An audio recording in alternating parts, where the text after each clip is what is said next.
Evening, I call to order this regular meeting of the Verona Township Council for Monday, June 17th at 7:00 p.m.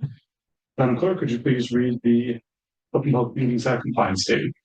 The notice requirements of the Open Public Meetings Act has been satisfied with respect to this meeting of the Township Council. The meeting time and date were included in the public meeting notice along with the public internet link and telephone calling information.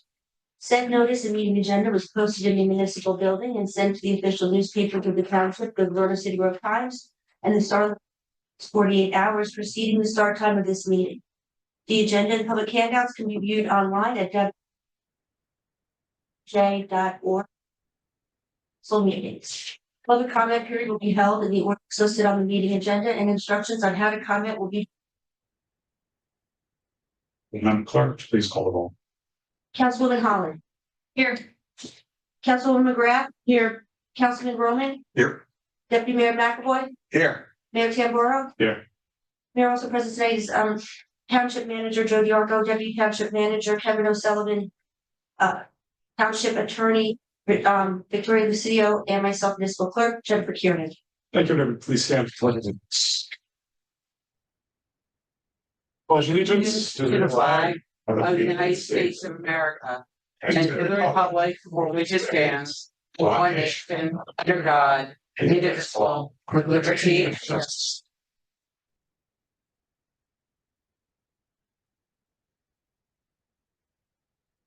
Well, it's good to be back in person after my long distance meeting 2 weeks ago. I thank the Deputy Mayor for presiding in my absence. It was certainly an interesting experience to be on the other side of the Zoom. So thank you, everybody, for your help with that. I would also like to thank the Deputy Mayor for filling in for me at several events while I was away, professional development for teaching job, and for going to several events on my behalf, on the township's behalf. That was much appreciated. It was, though I couldn't make the intern capstone town council meeting, I am very pleased that it was a really nice group that was involved, a lot of kids I've taught, and I'm especially pleased that Ellie Battersby was selected as the mayor, and I'm sure that she could jump in and do the job right now, the real one, if we asked her to. The Office of Emergency Management held a drill between the rescue squad from the police department go, and it was very successful. So thank you to Deputy Coordinator Connor McCann, who organized most of it, and Coordinator Joel Martin, Deputy Coordinator and Police Chief Chris Kiernan. There'll be another drill this Saturday on a different topic, so we look forward to that. This is a really important opportunity. We've had, unfortunately, some incidents that have required a lot of interagency cooperation this year, and drilling was a good time to work out the kinks rather than on the incidents themselves. Just had a nice Juneteenth celebration outside and flag raising. I thank Bill Brown, first Vice President of the NAACP of the Oranges and Maplewood, for joining us. Bill is a Verona resident and a very engaged and very informed member of the community. I did, and our county liaison just spoke to me about it. I thank the town manager. I brought a concern that was brought to me about our traffic lights being not accessible for visually impaired. Most of them are county traffic lights, and I did put that forward, so I appreciate the county's thoughts on that as we move forward. And finally, I would like to thank the Forest Avenue third graders for their thank you note, which was a drawings of all their favorite places in Verona. I had the opportunity to visit with the third grade a couple times, one for Read Across America, and I went back to their the recycling entrepreneurship event, which was fantastic. I think I spoke about it here before, but I thank them for that because a lot of those are also my favorite places in town. So I appreciate that, and I thank their teachers, Ms. Ellenbogen and Mrs. Graves, for their support as well. And that is my report for this evening. Mr. Coltrane, our county liaison, for those watching from home. Good evening, Mayor and Council. Hopefully we're getting ready for the hot weather.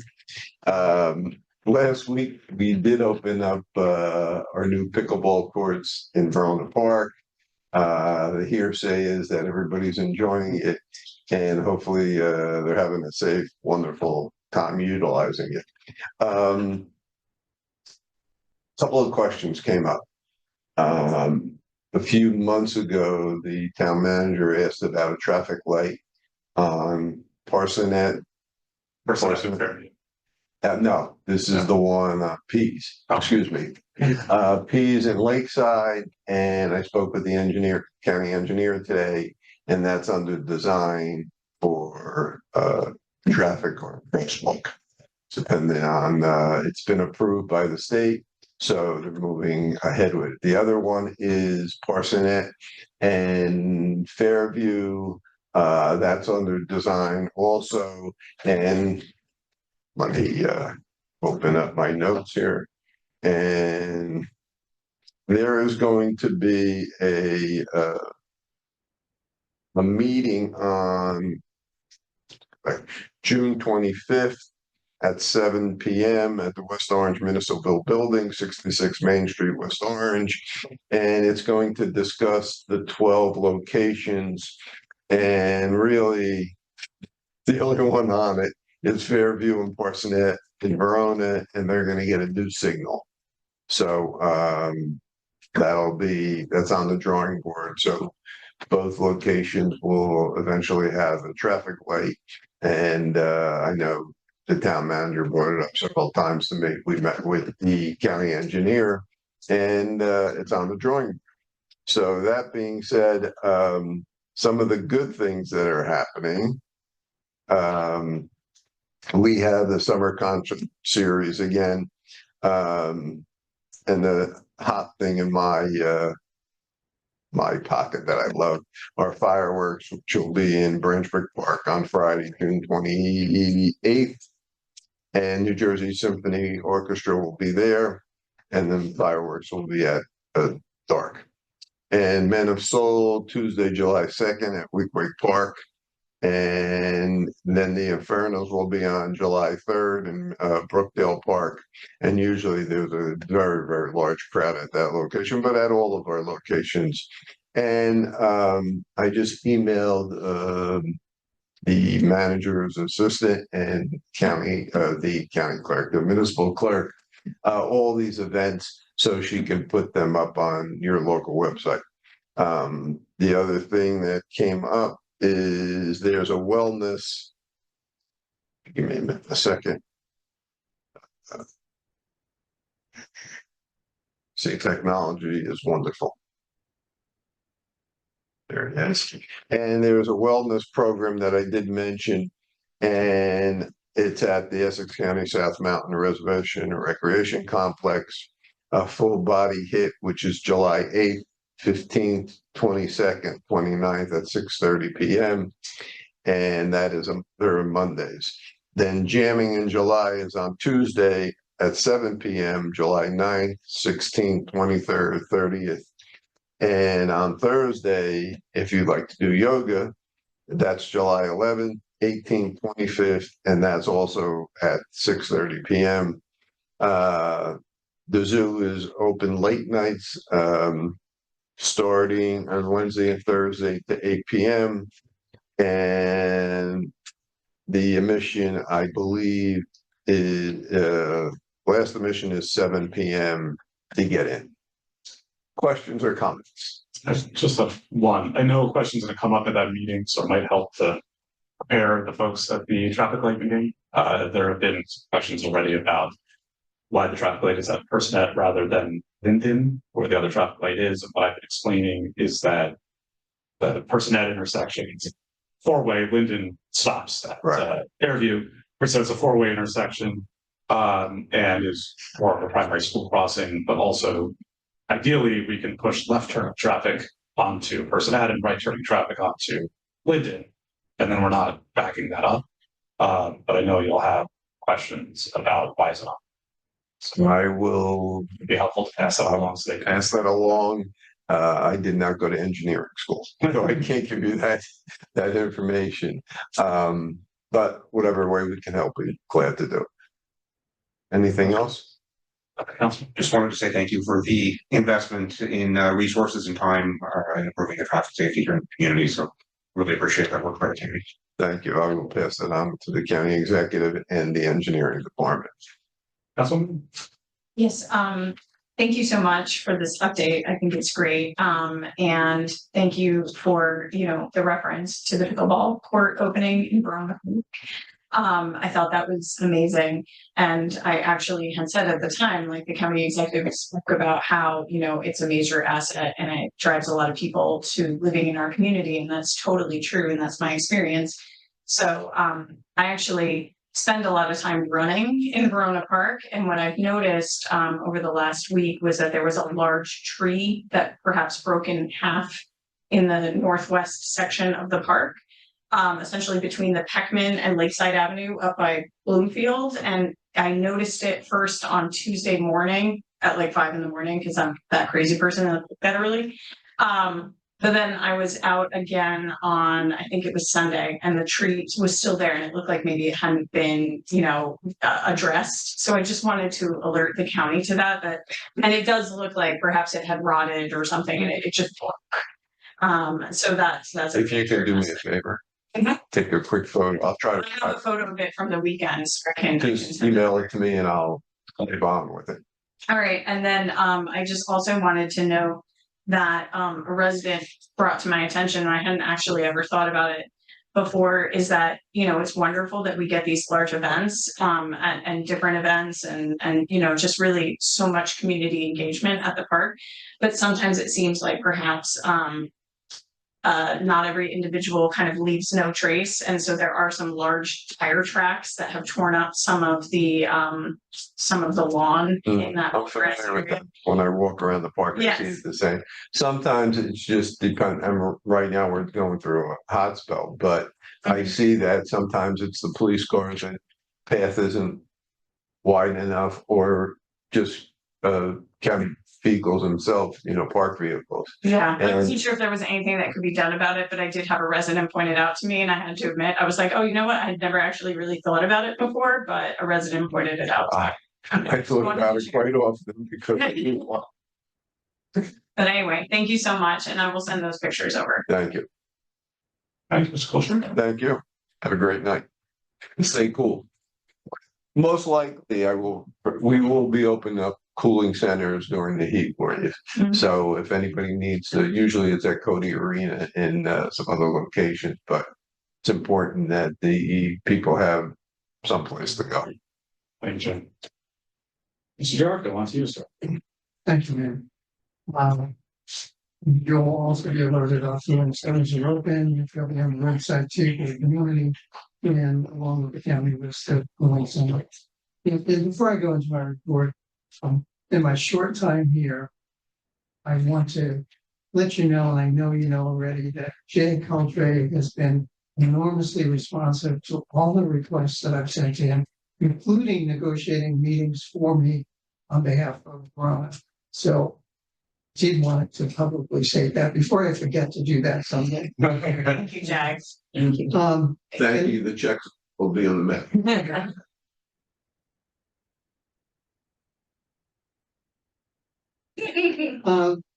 Before I get into my agenda, I want to tell you your Verona Hometown Heroes project that Christine Gould and our intern Marina was working on is completed. It's completely funded by the community, and you'll see that those banners up, Veterans and Memorial Month of each month.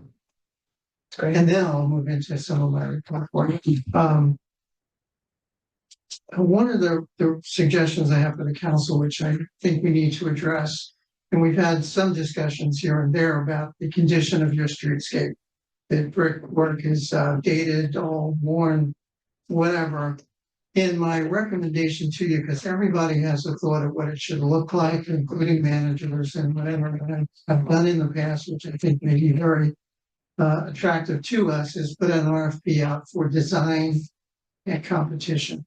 So we put a committee together of chamber members, business, the council and 2 members, and you literally put a committee together and have these firms present their designs for your downtown to you.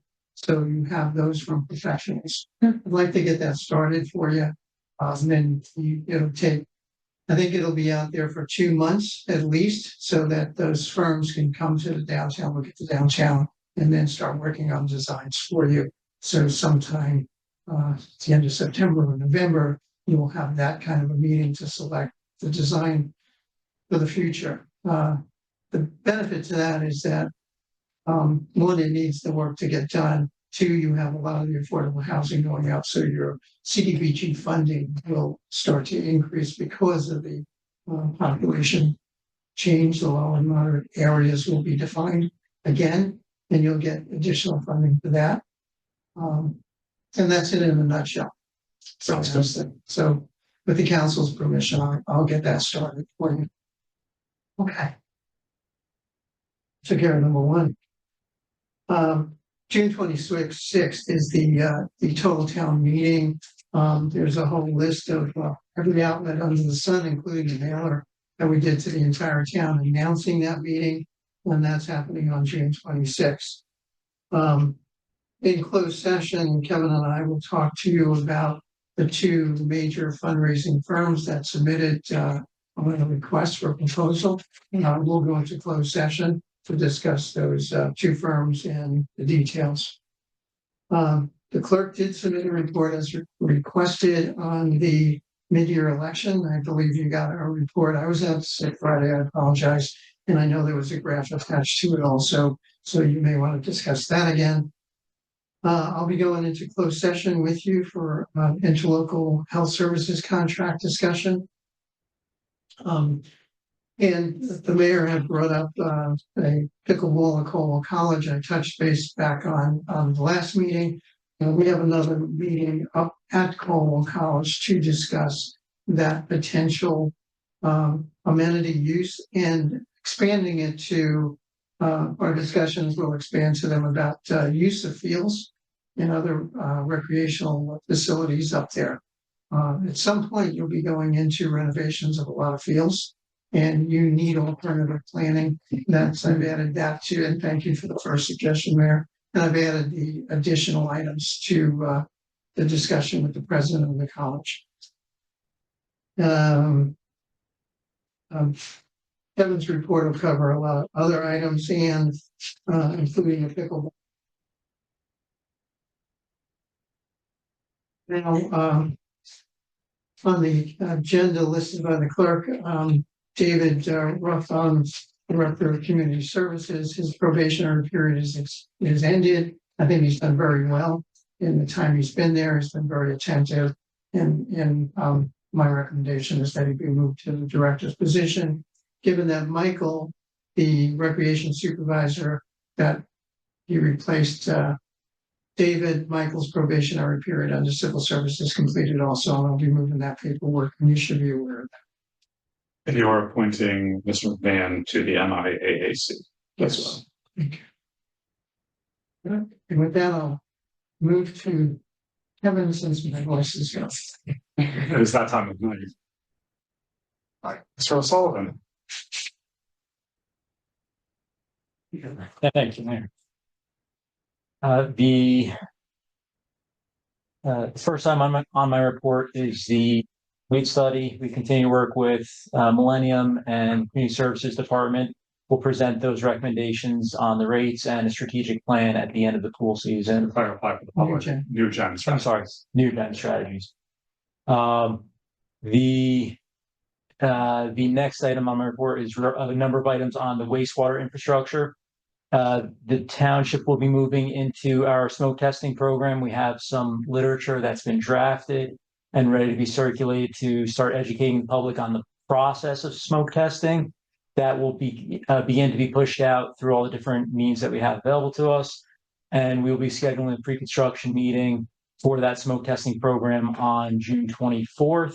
And the entire township will take several months. There will be more focused messages and door knockers and messages to neighborhoods as the contractor moves from street to street.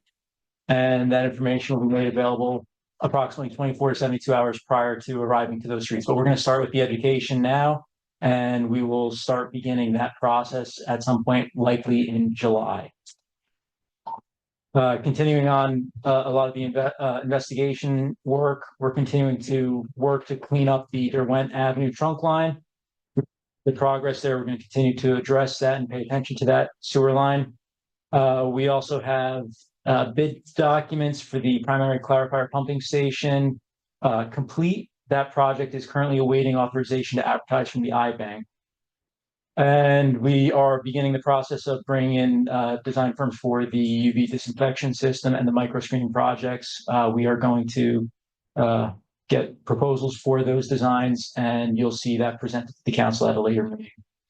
Lastly, on wastewater, One Water Consulting continues to work with the DEP. They've submitted their quality assurance project plan to the DEP for additional sampling for our upcoming permit limits on the wastewater plan.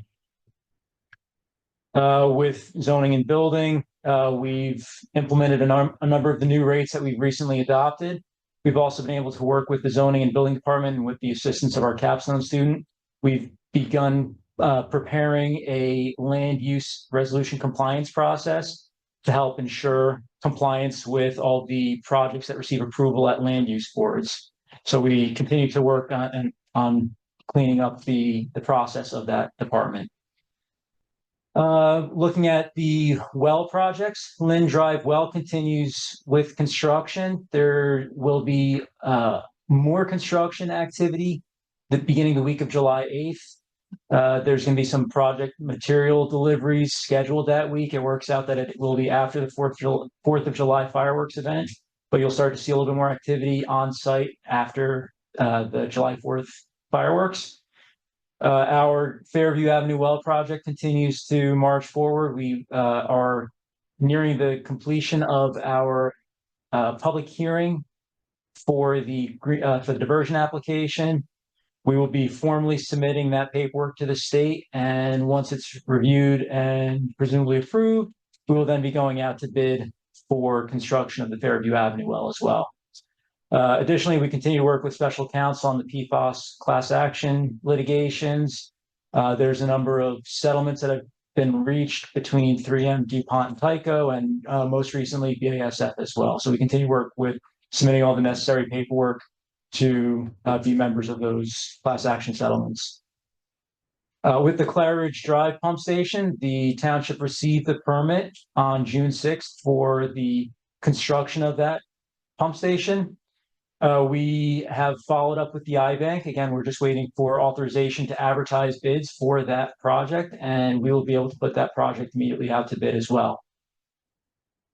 We continue to work through a number of miscellaneous stormwater items. We continue with field walkthroughs and site investigations. We are going to pick up the preparation of our stormwater management plan in early 2025.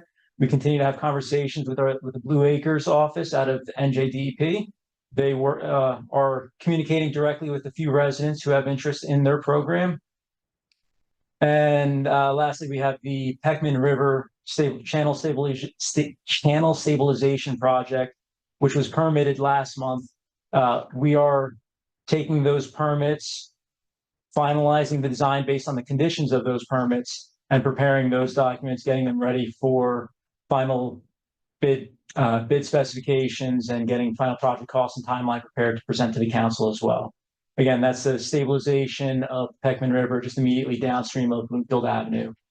We will continue to work on investigating the rest of the Peckman along additional areas of concern, and we will work not just investigating Verona's interest, but we'll work with the Joint Flood Control Advisory Board with Cedar Grove, and potentially the idea of expanding that board with interest from Little Falls and Woodland Park. We're continuing to have these discussions with the board and with those communities. Regarding the parking meter rates, the new parking meter kiosks have been ordered. They should be installed in approximately 2 to 4 weeks.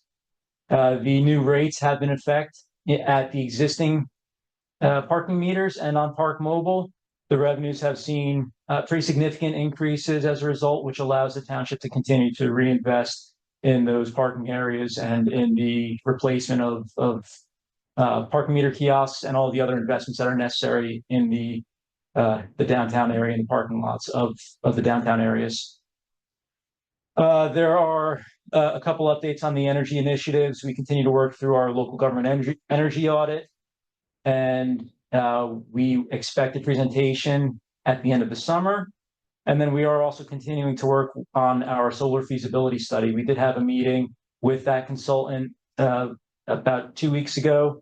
They are addressing a few items that were brought to their attention, and we will be sitting down again with them approximately a week from tonight to review their updates. Again, as that feasibility study continues to progress, we'll present that to the council when it is ready. As far as the community center playground, I know everyone's anticipating that construction to pick up soon. The contractor does have a delivery for the playground equipment. Finally, it will be delivered on or about July 29th. Based on that delivery date, the contractor is pacing themselves to remobilize to the site and start construction in earnest beginning of July. Again, it will probably come shortly after the July 4th fireworks event. The playground will be complete with the rubber safety surface and a number of the other amenities. However, the ADA restroom is not anticipated for delivery until the second week of September. So we will make a determination based on site conditions of whether or not the playground can be opened without the restroom, and if there's a way to safely make that playground available for the public. There's a few updates on all the road paving projects. The Derwent Avenue project's complete. We're preparing our final punch list. Ballston, Whitney, and Windermere is under milling today. They will continue with milling tomorrow and probably on Wednesday, and paving will be scheduled immediately upon completion. Douglas Place reconstruction is starting officially tomorrow. Contractor has mobilized and they'll begin construction tomorrow. And those are both DOT funded projects or partially funded DOT projects. On tonight's agenda is the resolution authorizing the next application for municipal aid. Those include reconstruction of Dodd Terrace, Afterglow Way, and Summit Road. Those are the three lowest rated roads in the road assessment performed of assessing all the different roads throughout the town. So the three lowest roads were selected and will be included on the application to DOT. Next item is Everett Field. We are scheduling a meeting with BBSL and an architect that has offered services to come up with a rendering for the Fieldhouse Snack Bar facility. That rendering and the updated concept plans with updated costs, less all the grants received and the donations received, will be presented to the council hopefully in July, so we can get a final determination and authorization on project scope and cost. The pickleball courts, part of the approved capital projects that were approved in prior meetings.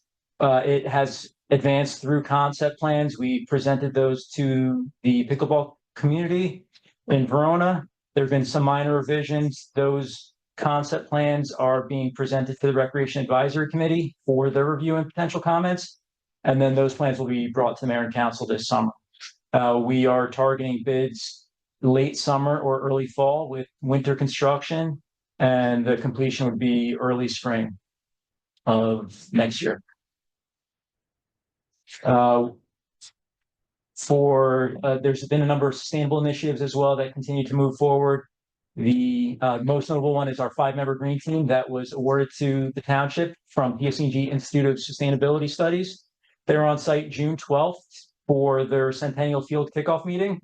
They are studying the replacement options for that field. They were provided insight from administration, Sustainable Verona, the township engineer, public works department, recreation department, and DEC. So they'll continue to work through the next several weeks and come up with a final report and a presentation to the mayor and council at the first meeting in August.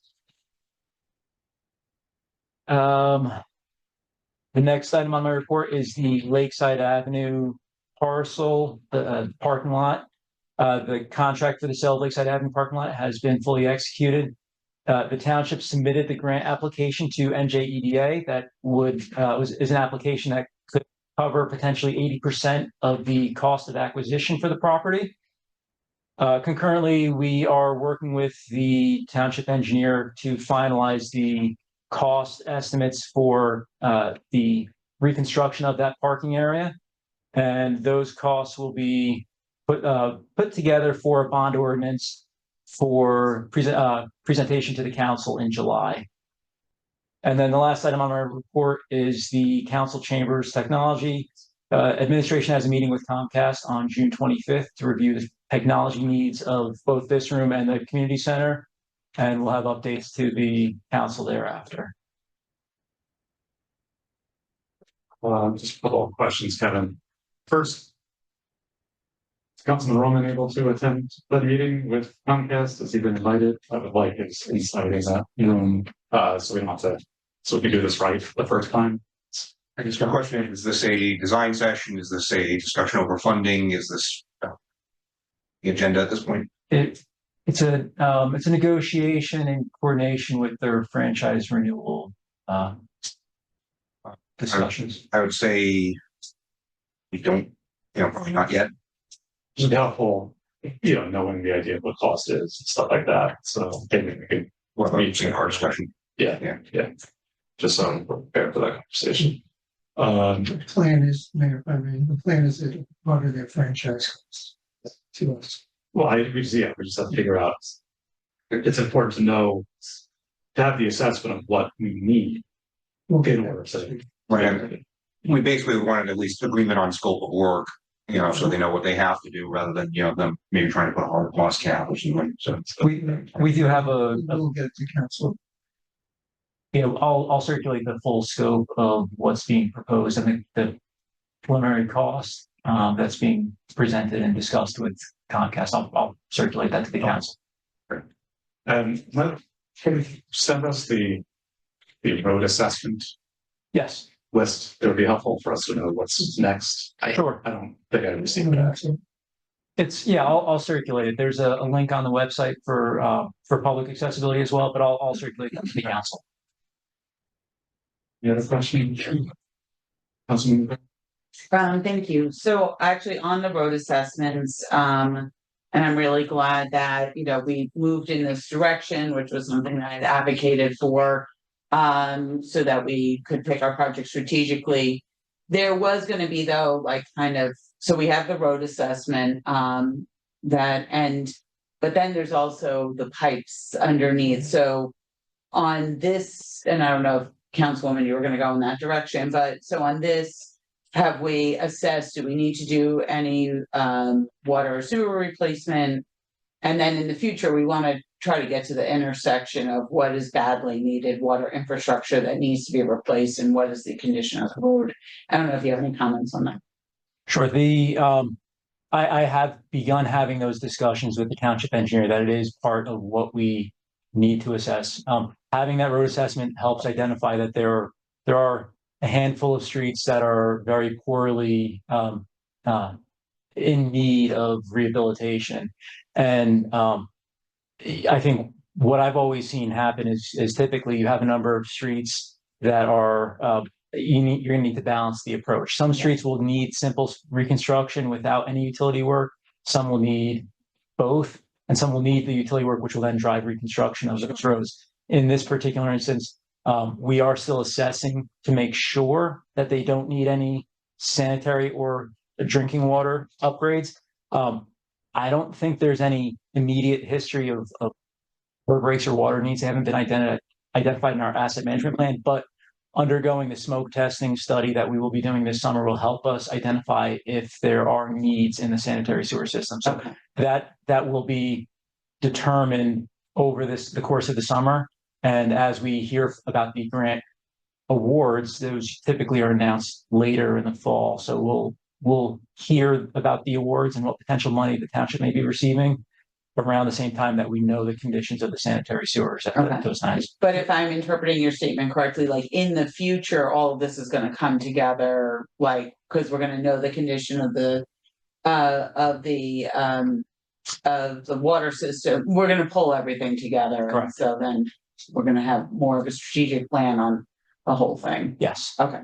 The Douglas Place, did you have that resident meeting? How'd that go? there was a resident meeting. It's a short street, but there was a relatively good turnout. It was a brief meeting because it is again a short street, but the meeting went well. The schedule was presented to the public, and there was one resident that requested special accommodations for something that was going on during the construction period, but we were able to accommodate that without issue. Okay, great. Thank you. And so my last question is on the Lakeside Avenue parking lot. So we're basically bonding for both the purchase and potential construction costs in July. Is that your recommendation? That's will be presented. But then we won't know if we actually get the grant until when? The grant was just submitted June 5th. It's a pilot program for the state, so we don't know exactly when we're going to hear. The bond ordinance would be introduced in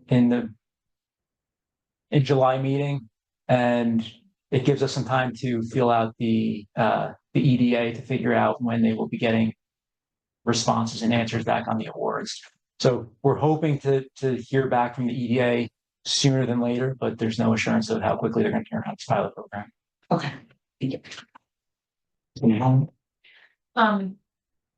So thank you for your presentation. I did have a couple of related questions, and I think you answered Councilwoman McGrath's question. So with the smoke testing, we would, for example, you're saying you're doing it like kind of in a phased in process, like different sections, and it'll take several months, but you would be, for example, making sure that the smoke testing you were doing would include those afterglow, that afterglow area, so that you would then know ahead of getting the grant whether or not there's additional costs associated with that or updated. That's correct. And the reconstruction of those projects are not bonded yet. So if we were to receive those grants, they would be bonded as part of next year's capital, which would then potentially include utility work if necessary. With regard to the Lakeside Avenue parking lot, I just wanted you to refresh my recollection. The grant that we submitted was also in part like transit hub. Was that an element of the grant that we applied for with EDA? We use that to demonstrate the appropriateness of that site for this grant program. So we certainly did highlight the fact that it was a transit-oriented location. And there were two different avenues, but we based our submission on the review and recommendation from our grant writing consultant who had several conversations with the EDA. Okay. And this evening's presentation from the county, it is indicating that we will get the traffic light and crosswalk there eventually. So that's very positive for safe, parking, and then residents getting into the Verona Park. With regard to some of the road work projects, I have had residents and neighbors asking about restoration of trees and restoration of property after all of the reconstruction work on Ballston, Whitney, and Windermere. I think some portions were reseeded after there was all the construction work, but then some portions weren't.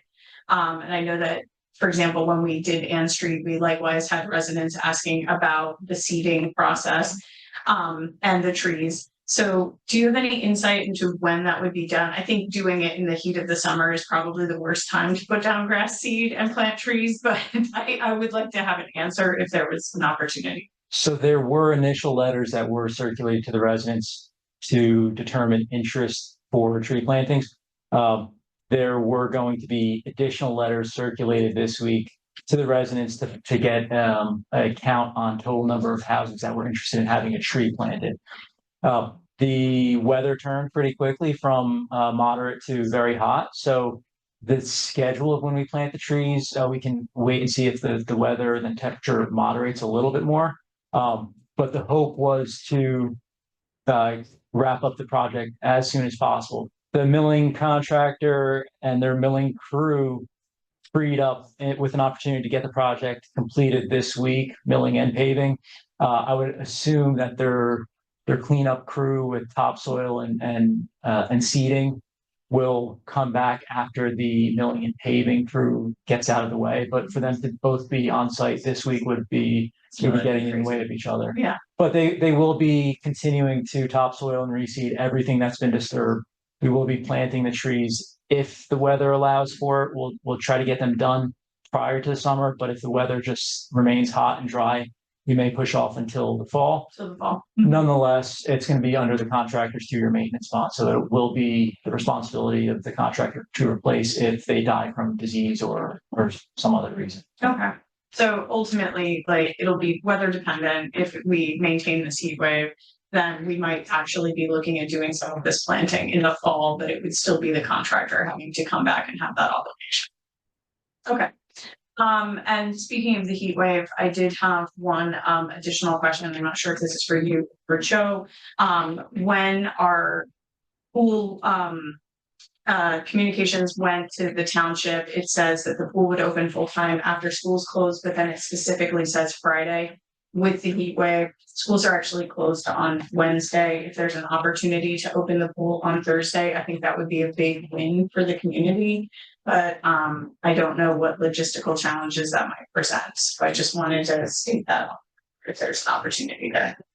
That was addressed, and the concern was getting enough lifeguards. Mhm. David, indicated that we did, so that has been resolved. Well, if we could get a communication out to the public just to make that clear, I don't know if that's come out. I haven't seen anything. So if that could maybe go out on Community Pass, I think you would have very happy residents between cooling centers and having the pool during the really hot day. That would be important. That was, I know it was his intention to try to get that up by the end of the day. I know he was pulling together staffing. If we were just getting it done today, it makes sense that it Yeah. would go out. But if we can get it out, again, it wasn't going to open until Thursday anyway. So even if it gets out, in the next couple of days. It will. Great, thank you. Yeah, and late in the day, he did indicate, we believe we had sufficient lifeguards to do that. That's excellent. We were comfortable with that. I think that'll be a really big win. So thank you so much. Thank you. Anything That concludes my remarks. Anything else, Mr. Giorgio? Notes. Anything else? Council? Right, we got council member reports, Deputy Mayor McAvoy. Thank you, Mr. Mayor. 2 weeks ago, Sustainable Verona had a meeting. The deputy manager just went over what we talked about in most of the meeting. The 5-member green team that we were awarded through public service study. They will be, their main focus is going to be on not Veterans Field, Centennial Field. They're just going to do a basic overview of turf fields. There's different aspects of playing time, the cost of a field over 20 years, chemical exposure, whether we're exposed to PFAS from turf fields. Heat was one of the elements, and there's a couple other things that they'll be analyzing and reporting back to the council. As he stated, it will be August 5th. We will have them come to the meeting and do their presentation. So I am looking forward to that because it's the first field I think we're going to have to replace, and we'll have several others after that. So looking forward to it. One other thing they discussed came up was some better signage at the recycling center as to what, I know there is some signage up there. I've looked since, but something that's a little clearer as to what people can throw in what bins, what's recyclable and what is not. And then lastly, from that group, we're looking into in October. There is in the US a National Drive Electric Week from September 27th to October 8th.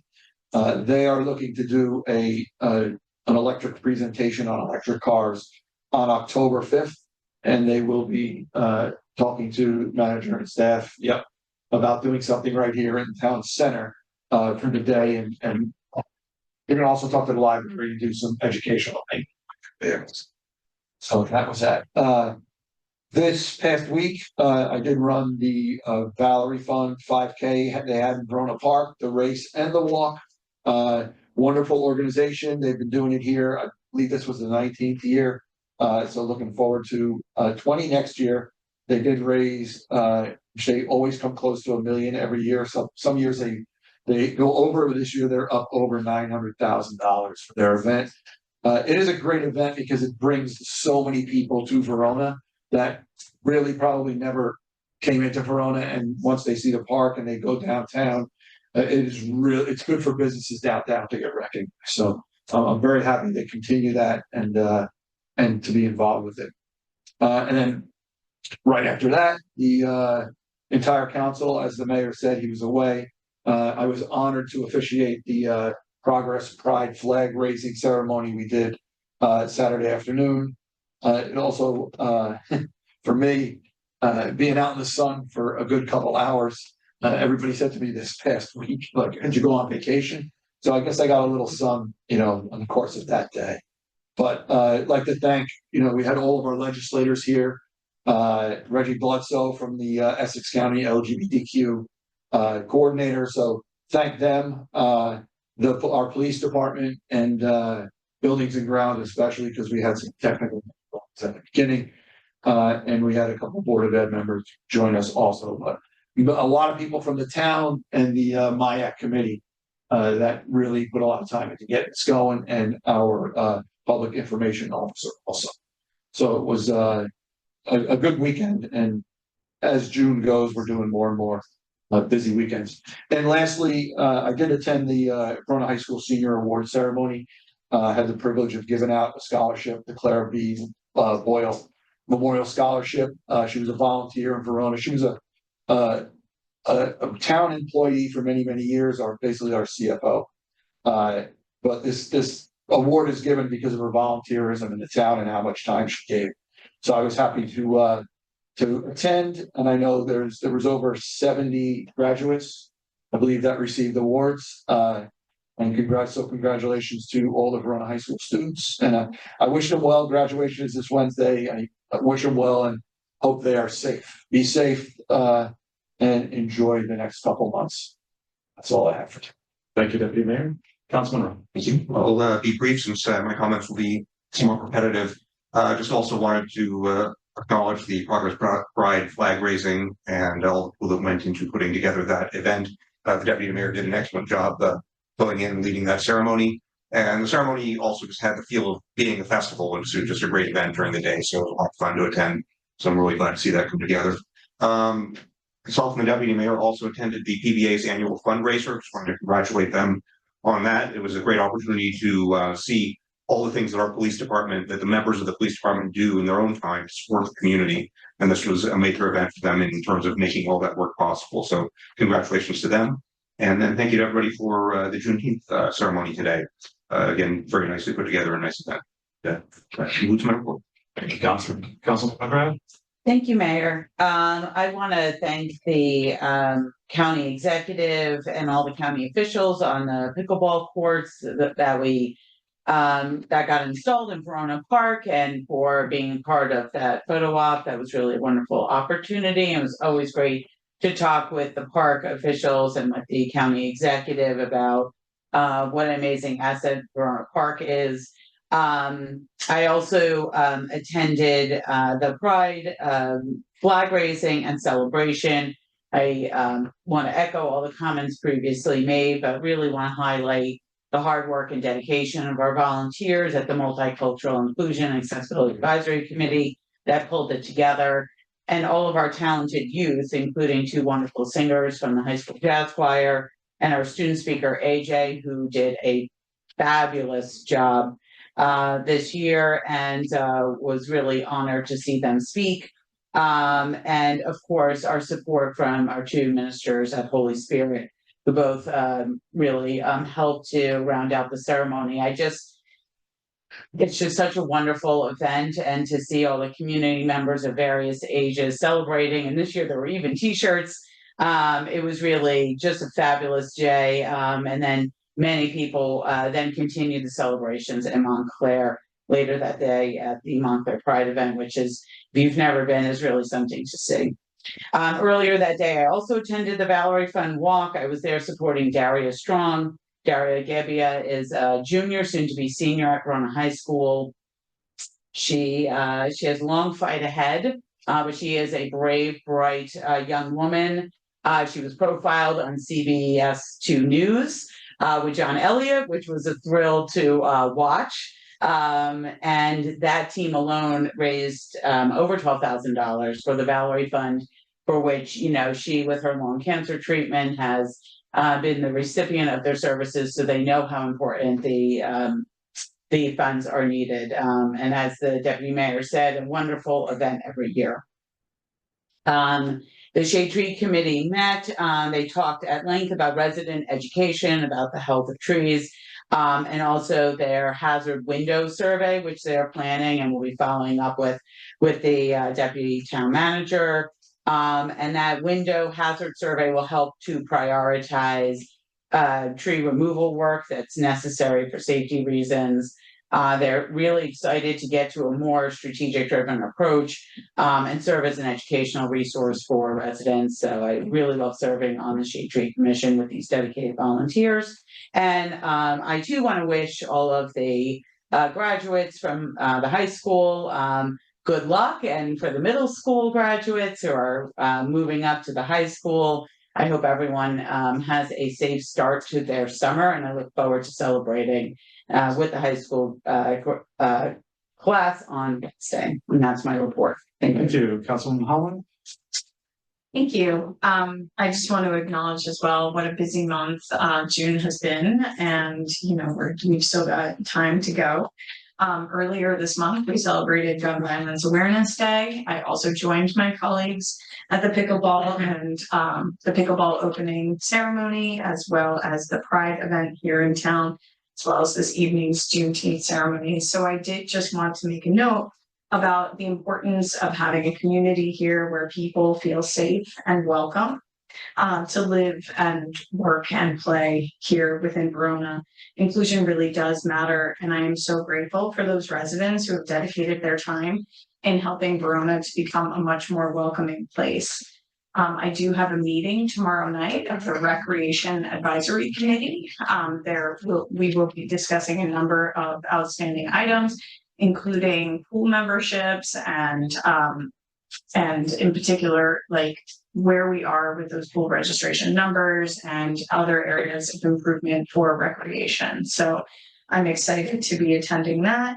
Later this week, I will also be attending the Verona High School graduation. And earlier today, I was at the Forest Avenue 4th grade farewell, which was also a very moving experience. So I wish all of those young graduates an exciting summer as well as they proceed with their academic careers.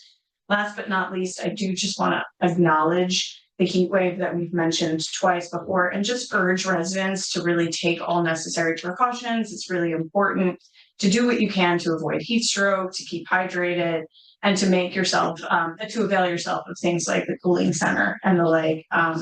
And of course, as we move deeper into hurricane season, it's so important to have preparedness at your home in case of power outages. So make sure that you have that emergency preparedness box in the event of a storm that causes power outages. So thank you so much. That concludes my remarks. Thank you. At this time, I will open for public comment on any items which the public would like to address. Madam Clerk, would you please read the public participation statement? Public wishing to speak on any matter. If you are attending in person, please raise your hand to approach the lectern. If you're attending via Zoom, you can raise the hand by pressing the raise hand button on the bottom of your monitor. If you're dialing in by phone, you may press *9. Once you are recognized, clearly state your name and township residence for the record. You'll have 4 minutes to address the council. Please understand that you do not need to give your street address. However, if you do, these meetings will be posted on the Township YouTube channel. It will not be edited for any purpose. After everyone wishing to speak has been heard, the council may address your comments and or questions. Madam Clerk. I see Mr. Ryan on Zoom. Yes, good evening, Mayor and Council. Kevin Ryan, Verona, New Jersey. Speaking to you tonight on behalf of the Verona Lions Club. Just a couple of quick reminders about some of the events that the Lions Club are involved with this month.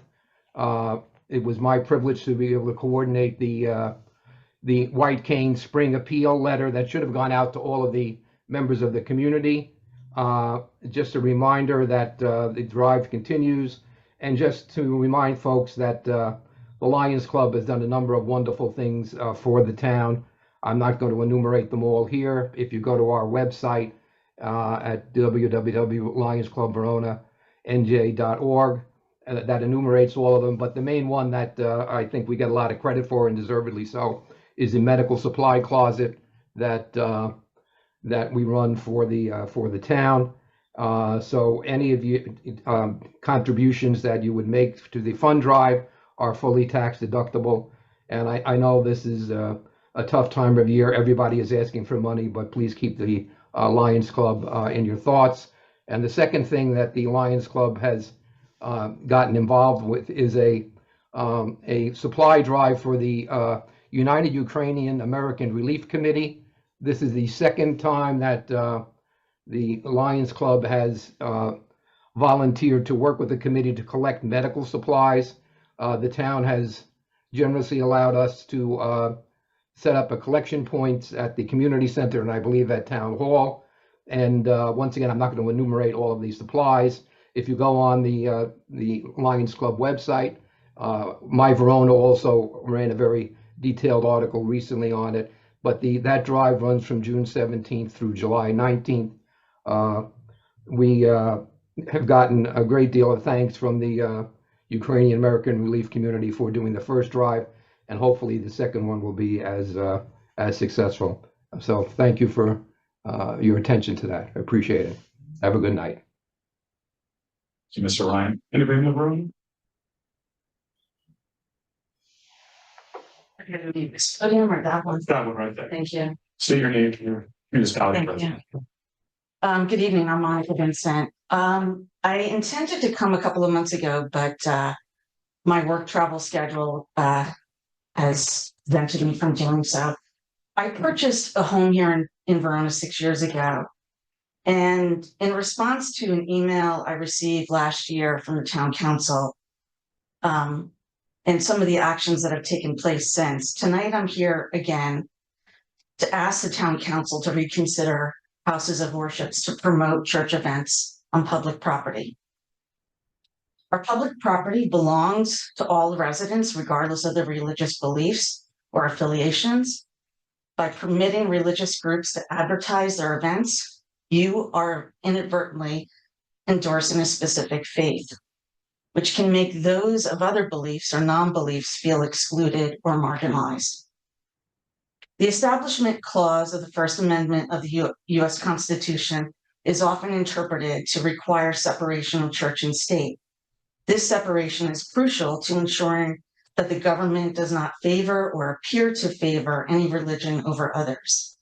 Allowing religious organizations to use public property for promotional purpose blurs this line and could be perceived as a governmental endorsement of particular religious views. Allowing churches to promote events means extending the same privilege to all organizations, including those with controversial or harmful ideologies. For example, here in Verona, while the 8 houses of worships have long-standing histories, 3 have seen significant changes in the past 6 years.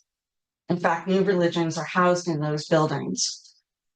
This raises the possibility of future churches or organizations with divisive or dangerous agendas, such as ideologies of hatred and oppression. But we don't have to wait for the future. You, this council, has already allowed a church to promote events on public property, promote events where they're raising monies, not for Verona, but for their church. For taxpayers like myself, on the back of what we're paying significantly already. A church that has a history of oppressing women, gays, lesbians, and worse yet, their sexual predators. I urge the council to uphold the separation of church and state by not allowing religious organizations to promote their events on public property, ensuring our public spaces remain welcoming and fair for all. Thank you. I just want to also make another comment, Ms. Holland. I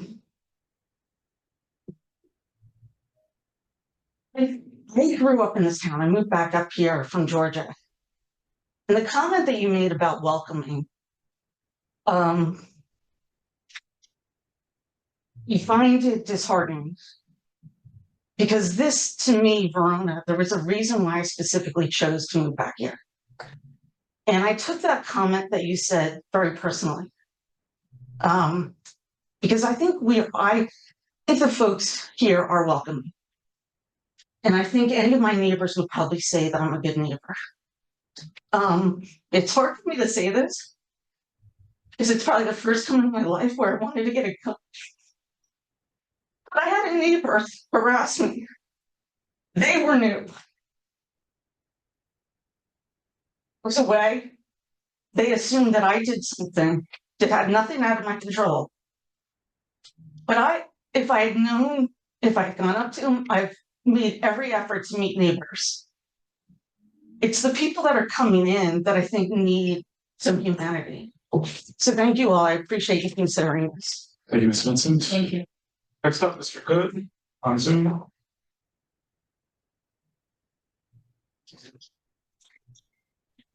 Good evening, Fred Good, Verona, New Jersey. I'm called to talk again about the combination of the police department, fire department, and ambulance services. And first, I would like to say thank you for making sure that all the notifications went out to all the town residents. And I did follow some of the advice of one of the council members, and I did speak to neighbors and other residents of town about their feelings about the project. And some of the things that did come back was the location of the project, the size of the project, the distance of some of the services from the center of town, and the time that would be involved in reaching all portions of town. And I did have suggestions about alternate locations. And again, I'm coming back to request the creation of an advisory board with the town residents who are concerned about this project and who want to see this done properly and in a way that will address one of the biggest concerns that I receive feedback is cost. And I think that there are some solid suggestions, and they may not all be feasible, but not to have more defined conversations outside of the meeting scheduled for the 26th would then create a situation where we're truly not investigating all options to their fullest extent. And I look forward to working with everyone and to continue to get this done. But we do ask that we have some additional input from the form of an advisory committee to accomplish that. Thank you. Anybody else? Okay, this time I'll close public comment. I thank Mr. Ryan for calling in on behalf of the Lions Club, who does amazing work in this town. I echo their support. And I hope everybody will consider that. With Vincent, I don't have any particular response because we adjudicated this matter in detail previously. And that sign space that was erected is covered by ordinance at this point and is open to any organization that does that. I am going to say that I think I have a different opinion on our church churches, the ones that are advertising for events that provide to the community, and especially our Church of the Holy Spirit does a lot of fundraisers and they run our food bank. So there is certainly a thing right about any organization first can use that space. It is not a municipal space. It is a public speech zone in that way, which are good. I appreciate your comments. I encourage you that if you have alternate ideas that you communicate them with Mr. Tiarco and Mr. O'Sullivan. I can say that we have heard on the council of location ideas and up on this one. So I do encourage you to stay in contact with Mr. Tiarco and Mr. O'Sullivan and share those ideas that you have and share with you the feasibility, because will venture a guess that they've probably been addressed. And I also encourage you to go back to the public presentation where we went over several of these alternates that. Any other comments on the public comment? Yeah. Councilman? Sure, I just want to say that I want to thank Ms. Vincent for her courage in coming forward and sharing her feelings with the council this evening. My remarks were merely that I want our residents to feel welcome and included in this community. And so I think it's really important for everyone to have that opportunity and safe space to be heard and to be seen and to be included in this community. Thank you. Okay. Moving on to hearing and adoption of ordinances, we have the only ordinance on the agenda is labeled H1, first reading. Clerk, please read the title of this ordinance to the record. To amend the code of the Township of Verona, chapter 120 vehicle traffic. I can make that better. But- Okay, Oh, you can. Got it. I should have. 12 of the code of the township, specifically section 10, stop intersections, section 1, no parking, and section 2, no parking certain hour. Yes. Before I call for a motion on the ordinance, there are two speakers from Zoom are still visible to the public. If you could back up the audience. Somebody like to move the ordinance. So moved. Motion is made by Councilman McGrath. Is there a second? Second is made by Councilman Roman. Is there any council discussion? Hearing none, Madam Clerk, roll call please. Councilwoman Holland, Yes. Councilwoman McGrath, Yes. Councilman Roman, Yes. Deputy Mayor McAvoy, Yes. Director Morrow. Yeah. Mayor ordinance H1 will be number 2024-26. It will be published according to law and a public hearing will be held on July 1st. Thank you. Next on our agenda is consent agenda. We have one set of minutes.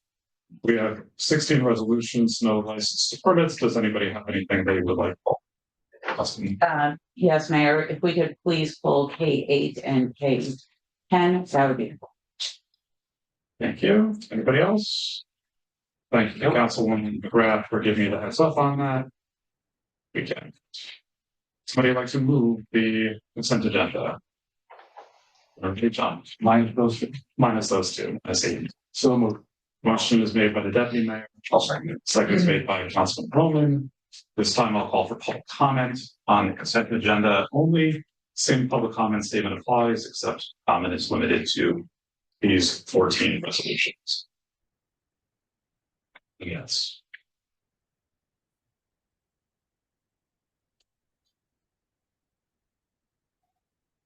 The comments. Okay. Any closed public comment, Madam Clerk? Okay. Resolution K7, I want to just point out a small scrivener's error, but in the context, it does need to be changed. In the now be it resolved.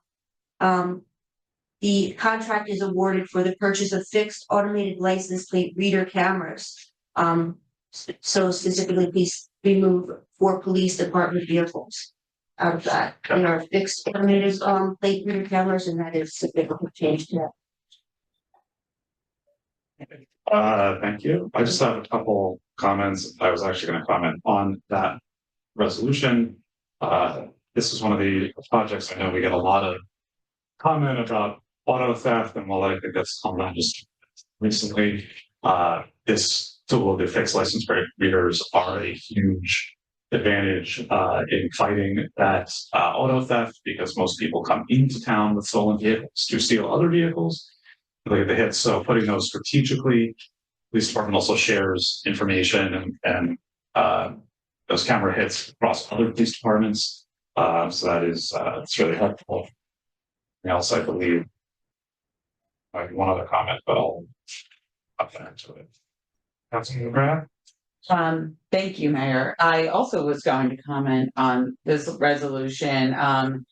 As it mentions, there's a $57,000 federal grant. That is because of the great work of Congresswoman Cheryl. She got a grant for several West Essex towns as part of the last budgetary process. And even though Verona is technically not in her district, she did not forget about us. as the public may recall, our police chief and I attended a big press conference that she had and push, at this point, it's probably a year and a half ago, to get state funding for these readers. That was not successful, and so she worked money and earmarked it in the federal budget. So I want to thank Congresswoman Cheryl for her advocacy on this issue and for including Verona, even though we are in what was Congressman Payne's district, the 10th. So I just wanted to make a comment on that to make sure the public was aware. Thank you. Any other comments? Any other, Madam Clerk, would you call the roll, please? Councilwoman Holland, Yes. Councilwoman McGrath, Yes. Councilman Roman, Yes. Deputy Mayor McAvoy, Yes. Mayor Tamboro, Yes. Mayor, resolutions K1 through K7, K9, and K11 through 16 will be numbered 102 through 115. Thank you, Madam Clerk. Would somebody like to move resolutions 8 and 10, please, as a package? So moved. The motion is made by Councilman Roman. Is there a second? Can we separate these? You want to separate these, please? Okay. So, I'll amend my motion to K only. okay, the motion is made to adopt resolution K8. Is there a second? Seconded for this is a discussion. At this time, we'll call for public comments on resolution K8. Some comments, it applies. Here now, I'll close public comments. Any council discussion on K8?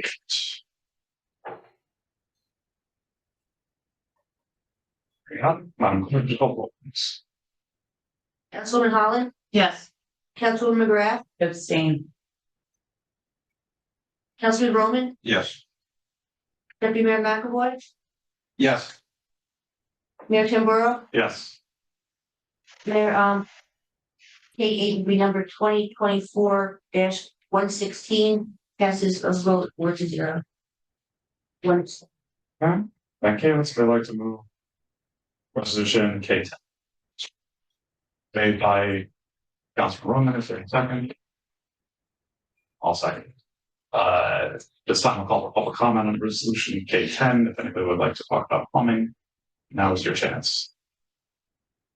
There are no public comments. Public, we'll close public comments and council discussion on resolution K10. There you go, Madam Clerk, call the roll, please. Councilwoman Holland, Yes. Councilwoman McGrath, Abstain. Councilman Roman, Yes. Deputy Mayor McAvoy, Abstain. Mayor Tamboro. Yes. Mayor K10 will be number 17. It passes out of a vote of 3-0, 2 abstentions. Thank you, Madam Clerk. We do have an addendum this evening. One resolution, with somebody move M1, please. Thank you, Councilman Roman. I'll second it. This, for the public edification of Garcia, this is authorizing a contract with Montana Construction for the cleaning of our catch basins. I will call for public comment on the addendum only. It's going to public comment say it applies. Nobody wants to talk about catch basins this evening. Anything else? Public comment is closed. Any council discussion on M1? There's none. Yeah, I'm just curious, have you historically contracted out this service? I remember these. Contracting. Okay. So it's on a rotating basis and different zones. So the entire town. That's what we're doing ourselves for a while, yes. You don't have the equipment to do it. Well, right. As far as I'm cleaning my catch basins, I spend all the time cleaning it myself. Do you find that we clean them less since we've had the sweeper? Or you don't. That was Yeah. This week we're figuring, all right, we, Early, yeah. They're cleaned on a regular cycle. You have to, pull leaves go in, and all the other debris that goes in, you don't clean them, your storm drains again. We experienced that a lot. With Ida, especially. Madam Clerk, call the roll. Councilwoman Holland, Yes. Councilwoman McGrath, Yes. Councilman Roman, yes. Deputy Mayor McAvoy, Yes. Mayor Tamboro, Yes. Mayor M1 will be numbered 118, passes in vote 5-0. Thank you. We are moving on to new unfinished business. First item is N1, which is municipal election expenses. We did receive a couple Statistical documents on voter turnout. One of them was today. I had a chance to test that. I made a pretty extensive comment the last meeting. I don't have anything new to add. Anybody else have anything new to add on this side? And, reviewing this document. Yes, reviewing this document, I did find the 2023 statistics fairly interesting in that we had a very active municipal election and the turnout was pretty small. So kind of looking at this data here, I don't know that, I don't know whether or not there's a serious turnout issue. I'm not seeing one from the statistics. It seems to be, consistent with what I would expect. So, That's if I may. Chance to, but I, touch base with the deputy county clerk this afternoon. With those, I don't know what the change would be, but with the numbers posted for 2023, there's a little bit of discrepancy with some of the mail-in votes. So for the next meeting, I'll call a number for 2023 in terms of the municipal election, and in terms of the general election. Thank you. Any comments? Brad? Yes, thank you. I do want to thank the municipal clerk for all of her follow-up questions. I thought the statistic, and correct me if I'm wrong, Ms. Kiernan, that when the law was passed on the fact that nonpartisan elections that could be moved from May to November, there were 87 municipalities. I think your email 86, and now there are 15. Okay, so it went from 86 to 15 municipalities are left, and I think the majority of those are actually in Essex County. That's correct.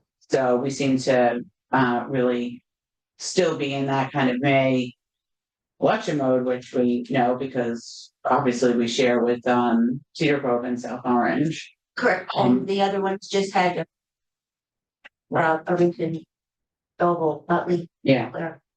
I think the question at hand for us, if we may have this discussion, is the opportunity to put a non-binding voter referendum on for November.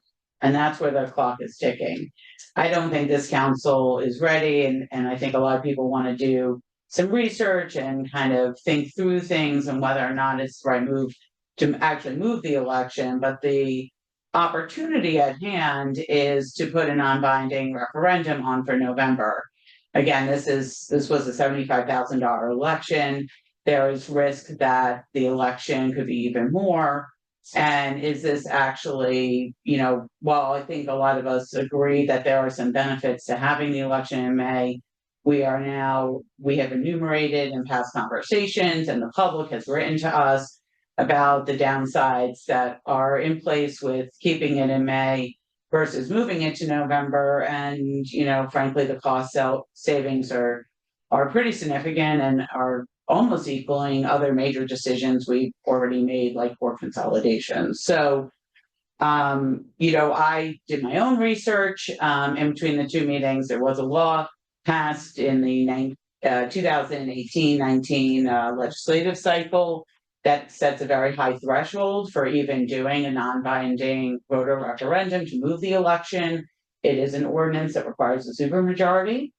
That would be 4 or 5 of us. And so if we were to put that ordinance on, we would be looking at the municipal clerk. I don't know. 2/3.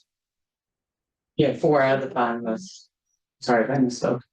But I don't know if we could introduce as late as July 22nd, or if that's what the meeting is, or if we have to introduce on July 1st.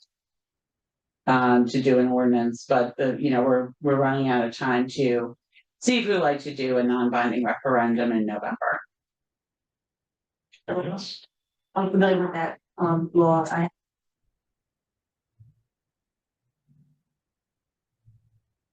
First, and then adopted the second to get to the submission to the county to have question on the new. Your comments? all right, your comment or your comments from the last meeting about, if you are going to ask this question, when do you ask it? Pretty well taken. If you ask voters who voted in November if they'd like to continue voting for everything in November, they're going to say yes. if you ask voters who vote in May whether they'd like the election they're voting in May for to be moved to November, that's a question about a change rather than the status quo. I don't see the urgency in making a change here, particularly given the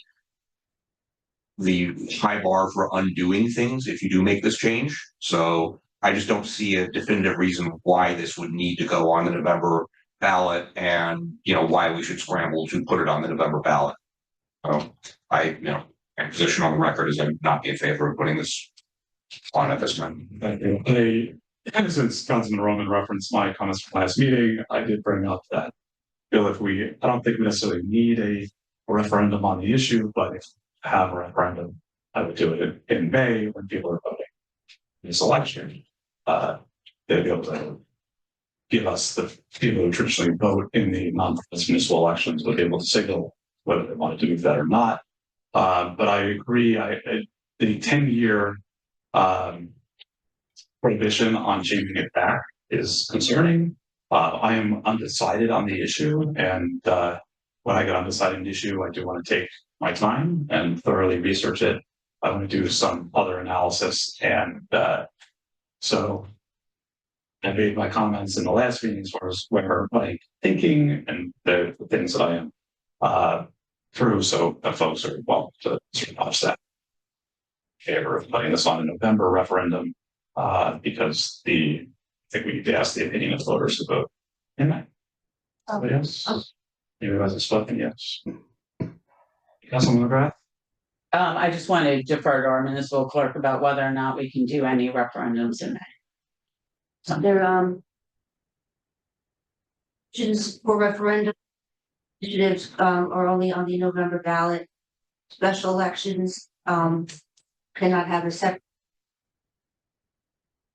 Nor can some municipal elections are. We had a question in May on the open space tax. I don't, but that was the notice. Just November. Yeah. Someone, Holland? Yes, thank you. I just wanted to make one additional note that it seems odd to me that there's an underlying assumption that the voters in May are not also voting in November. I think what you have are, even if we're taking the assumptions of others, that voters in May are, more actively engaged in seeking out that nonpartisan election. The assumption should also be that they are voting in November. That's why, when you look at those turnout numbers, there is a slight uptick in November. And so, it makes sense to me as well.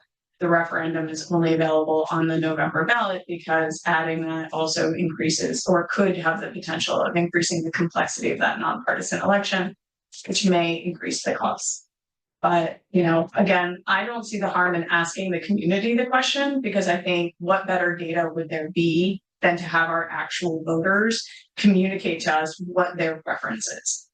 And so asking for that non-binding referendum, I just think is a pretty easy move. And so, seeking that public input would provide the best data for this council to make a decision moving forward. Okay. Yes, all right. Moving on to item N2. This is the council meeting date discussion. I did send the municipal clerk one day. It's supposed to be a Monday list. You got that? You were. With the Tuesday, the 21st of October should be Monday, the 21st of October. Does anybody have any issue with the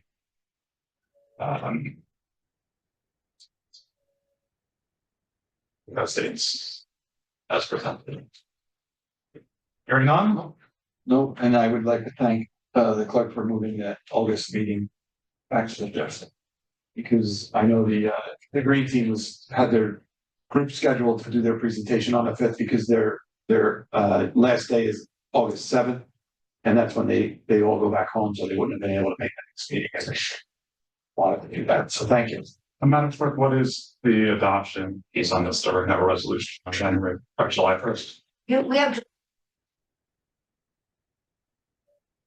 Scheduled as July 1st. So we're gonna have a We resolution have a resolution on for- that date. on the 1st. Councilman McGrath? Yes, thank you for pointing out that October 21st is a Monday, but November 12th is a Tuesday. So that is a Tuesday meeting because of Veterans Day. And because of our JT. So Tuesday, Two Tuesday meetings. Thank you as well. The President's Day. right, Right, moving on to N3, discussion on the C2 zoning changes. Anybody have any comments on this? I think we had a good presentation at the last meeting. I'm sorry if I may. Keep that on the side of it for the next meeting. Discussion with. Okay, any other more finished business, Councilman? With regard to the C2 zoning, I just wanted to make the comment that I continue to have some concerns about the intersection between approving that zoning change and the timing of our affordable housing obligations and how we're going to do that. So I would like to see continuing discussion about how affordable housing and that zoning change are going to be complementing each other. You know, I do appreciate the importance of, you know, increasing ratables and, you know, addressing some long outstanding issues, but I do also want to make sure that we are not taking action now that could ultimately either be held against us or really not support us in that next round of affordable housing. So getting more input on that would be helpful. I do appreciate there was comment on it at the last meeting, but just sitting with it further, I just feel like I needed more information on it. So thank you. It's time. I'm going to call public comments on. Sorry, point of order. I think it's the agenda we got that was printed didn't have this on, but we have these ordinances for discussion. There was. Touching. Remember receiving the town attorney. It was on the committees, right? Yes.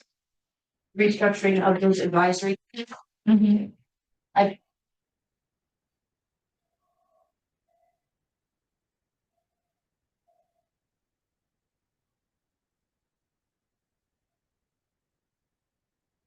Any comments on this? McGrath? Thank you. Mine is on the green team. One, only because, and I don't know if Councilman McAvoy noticed this as well. So there's 3 salaried full-time members of the township technically on the committee. And so when our township attorney revised the ordinance, that's like an unusual thing from the other advisory committees, like it's an additional staff. So when they were talking, they changed here, except the township manager or the manager's designee and the governing body member, all members should have the ability to vote on matters that require approval. Should we be also excluding in that sentence the 3 full-time salaried? I will. Yeah. Attorney be.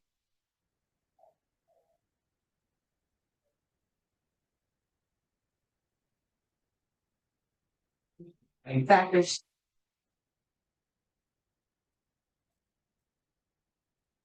Oh, and do they have to be voting to Well, I get would look into that for sustainable status? specifically.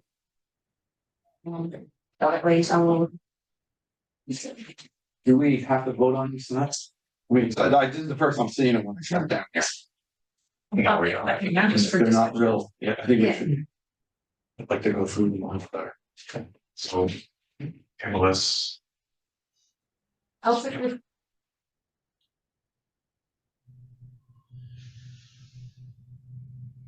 And the last item I think that's not on here, clerk, but it emailed about was the process for filling some of the open appointments. The open positions, so I'm sorry. we have. We have to tell us to. Wait, From right. a You want- parliamentary standpoint, I think we've tried a number of different things over the years, ranking systems, things like that. I'm much more comfortable if a member of the council. And then the motion is adopted, voted on, and so on, and just do it that way. I don't think we need to have any ranking systems or anything. Unless anybody wants to make a motion otherwise, to not make a motion. But I think that the more that we just follow the process, that's the best way to conduct meeting items. There was a question about the zoning board appointment. There is an alternate position open. The chair of the zoning board had requested more people with engineering experience, so I haven't filled that position yet. That's a mayoral appointment. So that was a thing that had come out, some feedback that he had. So I have been trying to recruit people with some engineering experience. So that's why that's not filled just yet. But I am talking to some folks, but I think it's not a huge lift. But there's a lot of plans to review and stuff like that. So people are just taking time. There's a lot more information about that, and that appointment will be made. But I am trying to find somebody with more technical background through my. If anybody has any recommendations, please let me know. As well. Thank you. So when we have, for a lot of our boards and committees, we're not overflowing with applicants. But should we have a scenario where we have more applicants than open slots, typically we would email, like, let's say the clerk, who our first choice would be, and then whomever has the most votes would be the person who would be put up for the appointment. Is that you proposing that we continue that process? No, I'm proposing that somebody propose a name and that we put on the name. And do it. I just wonder if it would be, I mean, in the past, we've done things where we've talked and closed. I mean, I just want to ensure that, we're so thankful that residents are volunteering, but that we have a chance to maybe have a discussion, or no, you just want to. I mean, We've never done it that way before in my 5 years here. I think that's parliamentary procedure. If we wanted to have a closed session discussion, we can certainly have that. But I don't agree with ranking systems and emailing in. I think we need to have that conversation public. But if we want to have a closed session item, I think historically what I've talked to council members on the phone if there were multiple applicants and shared my thoughts, and council members have shared their thoughts, and that's been fine. And having to rice people, we have this discussion on whether we need to rice someone, and then people get riced, it becomes a whole thing, and people are concerned about the rice. So I think the council is talking to one another offline. Then we can be candidate. So just to clarify the process, are you committed then to having those conversations as mayor, coordinate, making sure that all members of the council are equally consulted before an appointment? I think the members of the council can call each other. I mean, he's capable of doing it. But we don't want to get into a situation where we're whipping up votes, so. Right. So when we get into that situation, council. Yeah.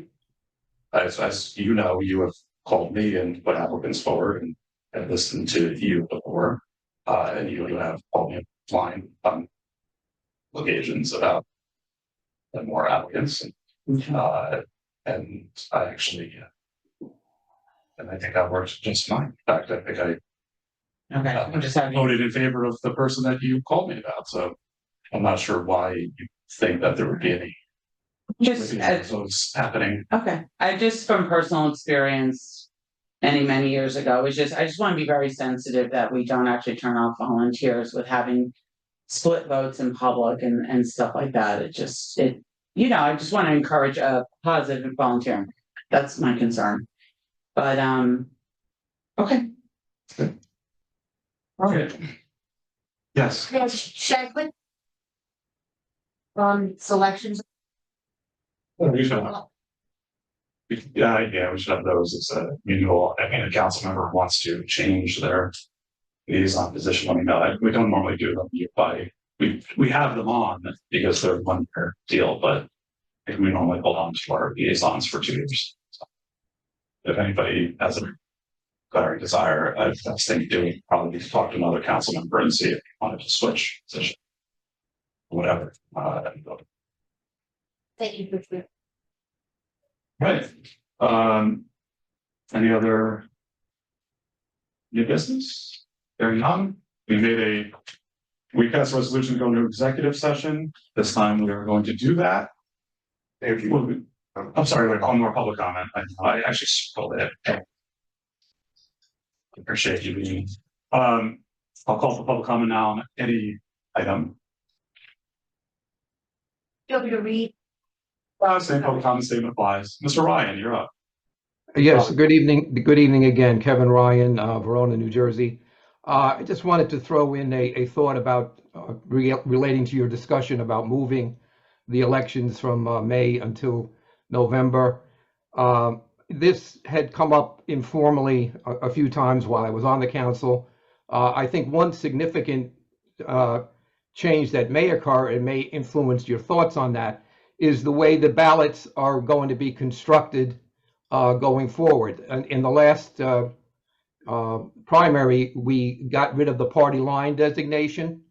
And from what I understand, though, that ruling only applied to the primary election. But going forward, if that's made permanent, I think it does mitigate somewhat towards the idea of moving the nonpartisan election to November, because one of the objections before was that putting a nonpartisan election on the same ballot as one with where there's party line endorsements might tend to confuse people in terms of what the difference would be. I think if they eliminated the party line designation permanently, it might mitigate some of the confusion for people. Whereas if the positions were just listed as a block and the people who are running for the positions that were just listed there, I think it's a fair, my personal opinion, it's a fair way of doing things. And I'm hoping that the court decision will become permanent. I think New Jersey is one of the very few states where we still have party line designation. So that's just some food for thought for you. The other thing I wanted to clarify, there was a recent article in My Verona where I think Ms. Citrano interviewed Ms. Kiernan extensively about the cost of the election. But one thing I didn't see, and you can correct me if I'm wrong, is actually the cost of the number of hours that Ms. Kiernan spends on these special elections. There was a lot of back and forth about what the county charges and et cetera, and what you have to do to pay poll workers. But I think going forward, if there's any way that Ms. Kiernan can try to estimate the number of hours that she spends on the election, and that there's a negative effect there. It takes her away from her ability to do some of the many other things that she's tasked to do. And I have noticed that you've tried, I think, to mitigate some of that by actually giving her an assistant clerk. So that also added a cost, in essence, that wasn't really clearly articulated, to my satisfaction, in the article on that. So just some food for thought for you to consider going forward. In terms of putting a referendum up, I'm going to say that basically, I think you folks are charged with making these decisions. I think just look at the numbers of people who vote. You have a long history of going back and looking at the participation in municipal elections versus the November elections. And quite frankly, I think it was Councilwoman Holland who made the correct assertion that, if somebody's going to vote for May, if they're interested in municipal elections, they're going to vote again in November. I don't think you're going to have a drop off in people who are interested in local government. And if you do get an increase, hopefully the people will take the time to become familiar with the candidates. But thanks for listening. Have a good night. I'll close public comments. I'm sorry, did you have a comment? Comment?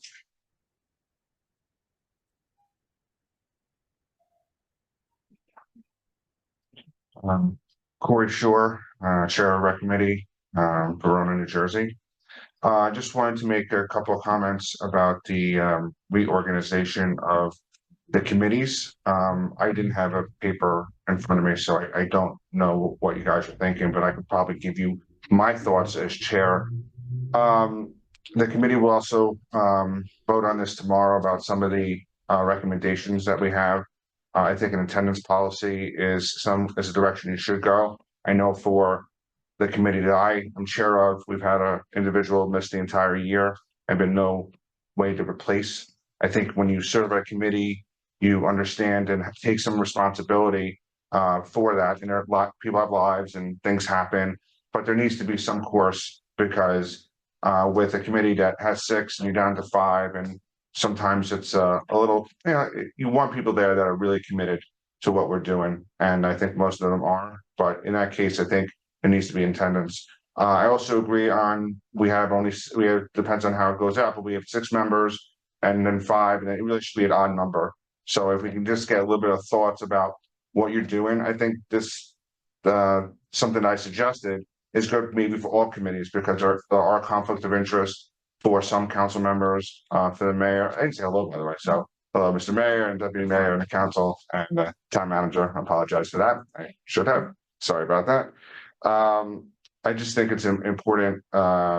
Just let us know what is the process that you're filling these positions. I remember last December when the committee changed and it moved to where John Merson of the public would be chair, which is now me. We were not talked to. There's no consultation. It just happened. And as a committee, some members were like, "What happened? Why did this happen?" I think educating us through some of these changes that you make is important to filter down to the committee so they understand why that's being done on a council level, all the way down to the committee. So once again, thank you for everything you guys do. Appreciate it, and thanks. Time of closed public comment. I thank Mr. Ryan for his comments. I do agree that getting rid of the party line is a limit to democracy for sure. And I hope that the court decision becomes permanent as well. And to Mr. Shore, thank you. I'm certain that as we're just starting discussion on these items, this thing that came up at the last meeting. I know our town manager will share thoughts with committees before, and our liaisons can as well. And we do appreciate the comments. Just in all of these things, I think we always have to, when we think of numbers, we always have to think of, do we want more people or do we want more engaged people? And that's always the question we have to figure out. But I think one of the things as we talked to all committees, and this came up in the last meeting, is really looking at attendance and things like that. I would like that, just on this topic, and I failed to mention it earlier, but I would like a notice to go out on our social, on our newsletter that says that the following committees have openings, and perhaps we can get a wider pool. We have done that. Yeah. Since the last Good. help line, kind of thing. Yeah, I always like the help wanted ad because it shows a sense of urgency, and sometimes we have things that sit for files. All right, we have to move to, we already have a resolution to go into executive. Your comment, just I want to address Mr. Shore. There was always usually an unwritten rule of if you don't show up for 3 meetings, 4 meetings, you're not on committee. You're not putting the time in, then you should be asked to resign. I know because we're in a litigious world, you have that person actually send a letter in and say, I'm resigning from the committee. It's happened on several other committees, and it just took a little bit to get someone removed to get someone else back on. But I totally agree. I think attendance is probably your number one, because you put a burden on the others that are there and want to spend time. And I think on all our committees, we've always tried to have an odd number. I don't know how it's gotten away when there's not an odd number. And it's for voting reasons. But there was confusion about whether the liaison votes, whether they don't vote. In all the years that I've been involved with any committees in town, they've never had a vote. It's never even come up as a question. We are just a liaison. That's it. And if there's confusion as to what the council is doing, then you should talk to your liaison, and that's the person to answer your question. So thank you for bringing this to our attention. Thank you. Thank you. Councilman Holland. So if I will, the issues that brought this matter to the council came from the rec committee that Mr. Shore is referencing. So I brought them to the last council meeting because there was an issue where we had received a legal advice that my participation in a meeting counted for to the deputy mayor's point, that seemed highly unusual. So we wanted to clarify the ordinance because the ordinance, when read, just plain language, it would incline one to think that I counted toward quorum, even though I didn't vote. And that seemed very the advisory committee. Likewise, our director of community services and the township liaison, the township designee, the township manager designee, we're also counting towards quorum. And so that's what the genesis of this was. And of course, I do give a thorough report out to the rec committee. I'm actually on their agenda. And so I did give that report out. I believe Mr. Shore was indicating that he hadn't gotten, that the committee wasn't communicated with prior to that vote, but I did communicate with them. So thank you. And thank you for coming forward and speaking this evening and for making these strides with the rec committee. So I look forward to that meeting tonight. Thank you. That's good. Okay, we have passed resolution to go into executive session. Will we be taking any official action? No. So we'll see everybody on July For 1st. discussion. It's discussion. All right, we are into executive session. Thank you, everybody.